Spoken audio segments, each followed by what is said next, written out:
Je voudrais vous faire réagir maintenant sur un autre sujet qui n'a pas non plus été abordé par Emmanuel Macron. Le Proche-Orient n'a pas été abordé, la question iranienne n'a pas été abordée, et il y a aussi la question simplement en Méditerranée autour du Sahara. D'ailleurs, c'est sur le plateau d'i24 News, il y a 48 heures, qu'un appel a été lancé par le premier vice-président du Sénat, Roger Karoutchi, et voici ce qu'il nous disait. On voit certains pays européens, je pense notamment à l'Allemagne, qui n'a pas spécialement de liens historiques avec le Maroc, sauf une tentative d'emprise allemande sur le Maroc au début du XXe siècle, mais qui n'a pas duré. Eh bien, on voit l'Allemagne qui reconnaît les accords faisant, enfin la position marocaine sur le Sahara. C'est un peu gênant, vexant que la France ne soit pas sur une position identique. C'est une position qui aujourd'hui est une position de plus en plus largement reconnue aux États-Unis, par plusieurs pays européens, pas par la France, qui se définit comme le principal ami, le principal allié du Royaume du Maroc. Gênant, vexant, ce sont les mots employés par Roger Karoutchi, premier vice-président du Sénat. Yves Deray, c'est vous d'ailleurs qui aviez interpellé dimanche Roger Karoutchi à mes côtés sur cette question. Le vice-président du Sénat qui a montré, ça nous a même surpris d'ailleurs, un engagement très clair qui tranche avec l'attitude timorée de la diplomatie française et même d'ailleurs avec le chef de l'État qui n'en a pas parlé ce soir. Alors, le chef d'État n'en a pas parlé ce soir, mais il en avait parlé quand même il n'y a pas si longtemps, il y a quelques mois, et il avait dit, comme les Allemands, que le processus d'autonomie que propose le Maroc aux Sahraouis constitue une base de négociation sérieuse. Donc les Français et les Allemands ne sont pas si éloignés que cela. En fait, si on regarde simplement le jargon diplomatique, les termes et l'attitude politique. En revanche, là où, en effet, Roger Karoutchi a raison, à mon avis, de s'indigner, c'est que la France est le grand ami du Maroc, en théorie. C'est le principal ami du Maroc. Et donc, le Maroc serait en droit d'attendre une attitude extrêmement dynamique pour inciter, en effet, à entamer ce processus qui pourrait conduire vers l'autonomie, ou en tout cas entamer ce processus de négociation, puisque maintenant les Américains le soutiennent, les Espagnols ont fait une volte-face spectaculaire et soutiennent aussi ce processus. Il y avait 80 pays qui soutenaient le Polisario, il n'y en a plus que 30, il y en a 50 qui ont retiré leur soutien. Alors justement, d'Afrique qui ont retiré leur soutien au Polisario. Donc il y a une dynamique. Donc c'est vrai qu'on aurait été en droit du côté du Maroc d'attendre de la France, grand ami, qu'elle aille plus loin, qu'elle soit presque leader dans cette opération. Et avant de donner la parole à Jean Messia, puisqu'on a Mohamed Chtatou qui est en direct avec nous depuis le Maroc à Rabat, Mohamed Chtatou, est-ce que vous êtes étonné de l'appel, ou surpris dans le bon sens par l'appel lancé par Roger Karoutchi, et partagez-vous la déception qu'il a exprimée sur la non-avancée de la France dans la reconnaissance du Sahara marocain ? Il y a 36 millions de Marocains qui partagent cette déclaration parce que la France c'est le grand ami du Maroc, il y a une certaine alliance et il forme un couple mais qui n'est pas parfait. Mais aujourd'hui on se rend compte que la France n'est pas la France d'avant, qu'elle est en train de vendre le Maroc pour le gaz algérien ou pour d'autres idées qu'on ne connaît pas. Donc il y a une certaine idée de crise silencieuse entre Paris et Rabat, et cette crise silencieuse, on ne sait pas pourquoi, pour quelle raison. Est-ce que la France voit le problème du Sahara d'un autre œil que les autres pays européens, ou bien il a un autre scénario en tête, on ne sait pas. Mais on est vraiment stupéfait au Maroc que...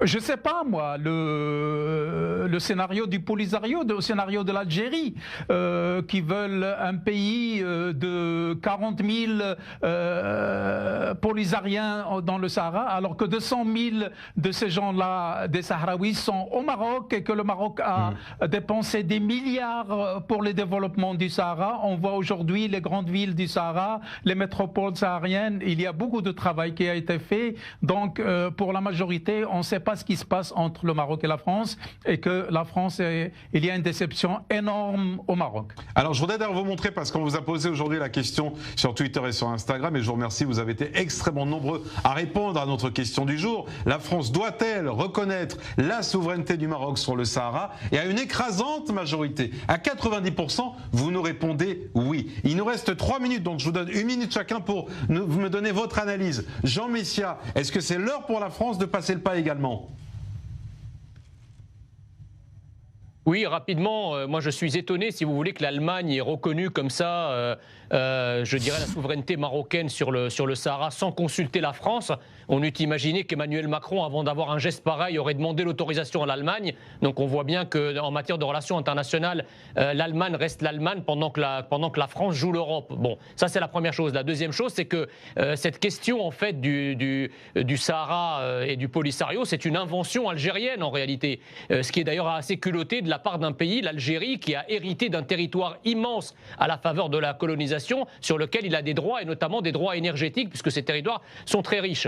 Enfin, le Sahara est marocain de par sa population, puisque effectivement, les 500 000 personnes qui vivent au Sahara occidental, à peu près, la quasi-totalité, ce sont des Marocains qui s'y sont installés après 1976. Donc il n'y a aucune raison aujourd'hui, compte tenu des réalités historiques, géographiques et politiques, puisque le Maroc est un ami de la France, il n'y a vraiment aucune raison que la France ne reconnaisse pas cette souveraineté marocaine sur le Sahara. Je ne comprends pas pourquoi le gouvernement français tergiverse. Et si c'est juste pour une question de gaz, comme disait le général de Gaulle, la politique de la France ne se détermine pas à la corbeille.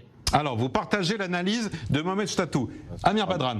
En fait, il y a un duel d'intérêts. On revient toujours à la même question d'intérêt. Est-ce qu'on veut prendre une position? On sait qu'il y a un duel diplomatique entre deux États, entre l'Algérie et le Maroc. À Paris, votre micro est ouvert. Je vous en prie. Il y a un duel diplomatique entre l'Algérie et le Maroc, comme je disais. Et en fait, quand on est en train de parler du Maroc, il faut se rappeler en fait qu'ils ont eu une contrepartie de la part de l'administration de Donald Trump en 2020 pour ce rapprochement avec Israël, dans les accords d'Abraham. Et en fait, ils ont eu une reconnaissance sur leur souveraineté sur le Sahara occidental. Mais en même temps, on a le problème algérien, c'est-à-dire que l'Algérie est un grand acteur sur la scène internationale européenne, surtout comme un exportateur de gaz. Et là-dessus, on n'a pas envie de la perdre. Et je trouve là, on a un petit dilemme. Et ça explique le choix compliqué et difficile pour la France. David Antonelli. Par contre, une chose qui est sûre, c'est que malgré le gaz, tout ce qu'on veut, la France ne doit pas oublier que le Sahara, cette zone-là, c'est une zone prioritaire pour la sécurité de l'Europe. Et le Front Polisario, il faut le rappeler, l'Algérie en lui-même est le berceau de l'islamisme. Et ce mouvement-là est proche notamment du Hezbollah libanais, du Hamas. Donc la France a tout intérêt, pour moi, à ce que justement la souveraineté soit marocaine. Donc vous aurez répondu oui aussi à notre question du jour. Tout à fait. Parce qu'on ne peut pas se faire abstraction à un moment donné de dire qu'il va y avoir peut-être, par rapport au gaz ou autre chose, des intérêts économiques. Mais je veux dire, la France ne doit pas oublier que quand elle a été frappée pour la première fois par les attentats, c'était par des organisations islamistes algériennes. Les attentats en 1995, c'est le JIA.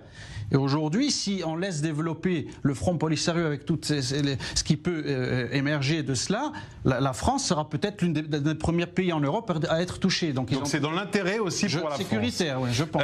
C'est sur ce mot que s'achève ce débat. Plus court ce soir, vous l'aurez compris, parce que nous avons largement écouté et commenté l'intervention d'Emmanuel Macron en direct de la tribune de l'ONU. Je voudrais remercier Yves Deray et Jean Messia qui étaient en direct avec nous depuis Paris, Amir Badran, David Antonelli évidemment à Tel Aviv et Mohamed Chtatou qui était en direct avec nous depuis Rabat. Merci à tous. Dans un instant, gourmandise, Anna Cabana qui reçoit ce soir Jean-Paul Autoven. À demain.